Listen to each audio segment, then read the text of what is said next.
各位姊妹，今日咧481條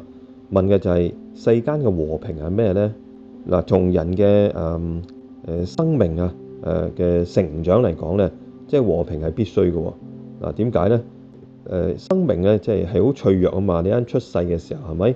咁需要好多嘅照顧啦、培育啦咁等等，咁自然咧要安定落嚟要有一個唔會威脅到個生命嘅環境啊。嗱，譬如你簡單到睇啲雀仔都要築個巢啦，係嘛？唔可以飛來飛去啦。母雞都要有蛋然後去孵蛋啦咁呢啲唔可以被到騷擾噶嘛即係動物都尚且如此啦，人呢何況呢人嘅成長呢更加係以年嚟計嘅所以呢個和平呢係必須嘅。咁呢種和平呢唔單止係冇戰爭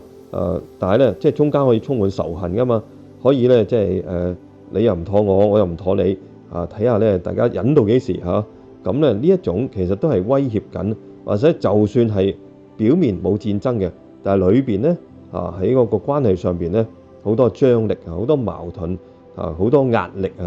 雙方咧都係即係好多嘅困擾係嘛？嗱咁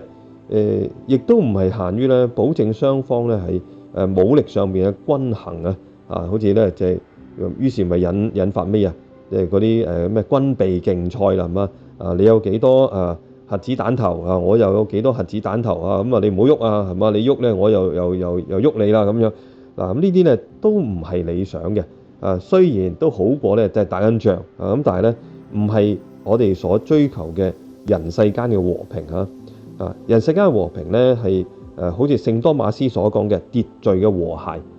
即係彼此有關係嘅。有個秩序譬如你同我做生意，我又同你做生意係嘛？但係咧係大家都高興嘅大家咧